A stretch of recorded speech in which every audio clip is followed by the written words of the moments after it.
Why are young men drawn to Donald Trump? Well, I just covered a poll on how Gen Z is souring on Trump, apparently, but that doesn't erase the importance of the question of why young men fell for Trump, fell for him in this election. This election of all elections. I mean, they already kind of like the guy, but this time they really turned out for him. He went on Joe Rogan, Theo Vaughn. He was everywhere reaching out to young men. But why was his outreach successful?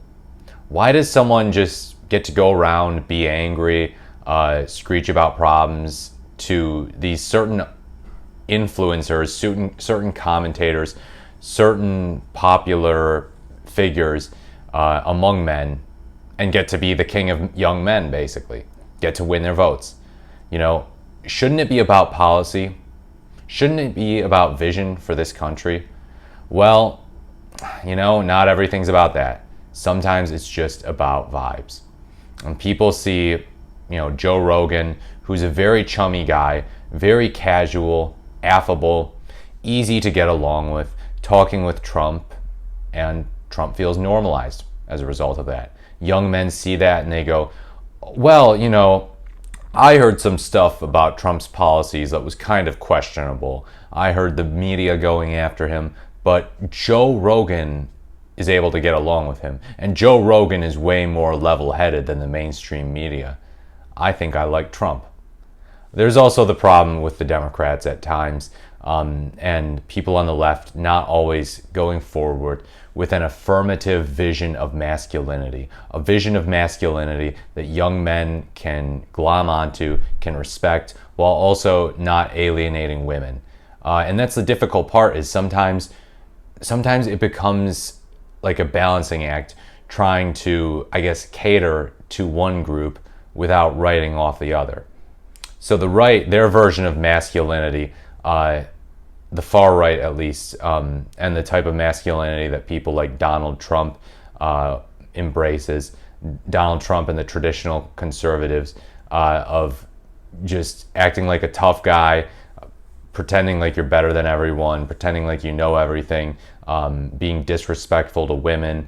That kind of masculinity is inherently divisive. We're the men, we're in control. No matter what, you need to suck it up and deal with it. Women shouldn't be in power. A lot of people on the right think that. They'll say women should not be police officers. Women should not be priests. And some of them will outright say a woman should never be president of the United States. Donald Trump has not said that, but it's the general vibe. The masculinity that he endorses, the masculinity that a lot of these people on the far right endorse, is one which disparages women. And people on the left at times, it's painful to admit this, but people on the left can disparage men too. They can. They sometimes treat the idea of advocating for men while not advocating against women as only advocating against women, and downplaying women's problems when you acknowledge men's problems. So what I would say is that both sides, both the left and the right, should acknowledge that there are hardships that come with being a man. People on the left are starting to accept that more and more often. People on the right, they believe that. They purport to be the male whisperers, but they're doing a lot of it cynically. They want men to be angry at the world. They want men to be resentful, because when you're resentful and angry, you support people like Donald Trump. And when things are going good for you, you're less likely to stoop to such a drastic option at the ballot box. So, yeah, men have problems. I'm not saying it's a competition between men's problems and women's problems, but men do have problems.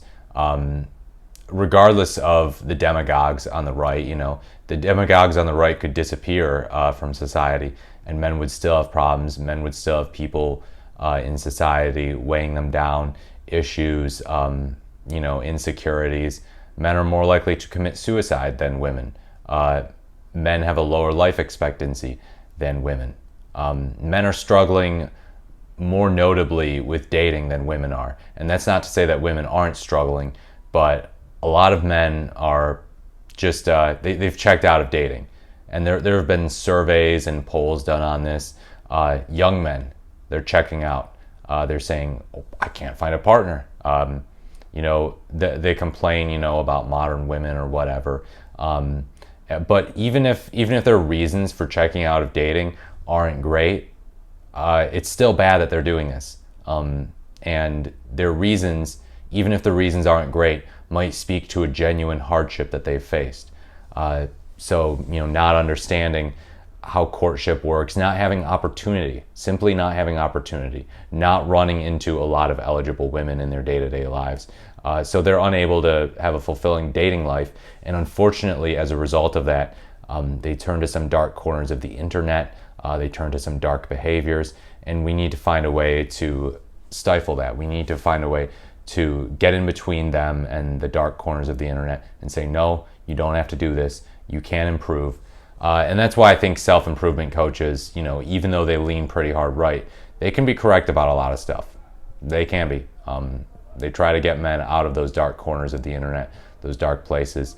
Some of them are the dark places themselves, but plenty of them, I think, do mean well. They want to see men improve. So, yeah, guys need to understand that just because they're having trouble dating, courting, whatever, that they shouldn't take their anger out on society. They shouldn't bottle all of that up. Find strength in being alone, have fun with your friends, but also when you're alone, take some time to enjoy yourself, being alone, get hobbies, play video games, whatever, indulge, watch Netflix, watch Peacock or whatever. Find some joy in being alone, because there is joy in being alone too. And I think, when a lot of men, their loneliness really just spirals out of control, it leads to them being resentful toward women. Those thoughts just fester with them. Maybe they're in the shower and they start thinking about, man, this woman was bad to me. This woman was bad to me. My ex-girlfriend cheated on me. This girl rejected me. I'm so mad, And they become extra vulnerable to a lot of these far-right types who want to stoke anger and division in young men. Because young men are very helpful pawns to the far right. I mean, just look at the Nazi movement in Germany. And I'm not saying Trump is like Hitler, but there are some parallels there. That young men are the fodder, and they need good, strong, masculine voices like what I offer on this channel to kind of get them out of this rut. It's difficult, but you do not have to turn to the far right. You can turn to sensible voices like myself, people who don't advocate, radically changing the gender roles in society, don't advocate overthrowing things or gender abolition or whatever, or replacing every man with a woman or some drastic DEI revolution. No, I don't advocate any of that. I just advocate against the far right, basically. That's one of the points of this channel, is to stop the far right misinformation and disinformation and allow people to think for themselves. And that's part of the problem, is that a lot of young men, they outsource their thinking to these thought leaders on the online right. And I'm not saying Joe Rogan is one of those people, but they do kind of get sucked in to that sphere, and once they start looking up to some of those people, if they bring on someone like Donald Trump and sanitize him and normalize him and be like, oh, hey, Mr. President, aren't you cool? You're a pretty strong alpha male. Yeah. Then it's like, yeah, the seed is planted, the seed of doubt, the doubt that they can ever return to sanity.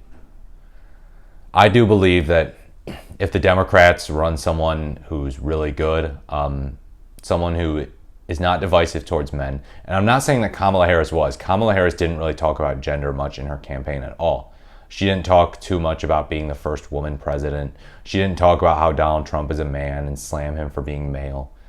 But if Democrats can run someone who actually is affirmatively able to speak to men in a positive way, in an encouraging way, that would be really helpful.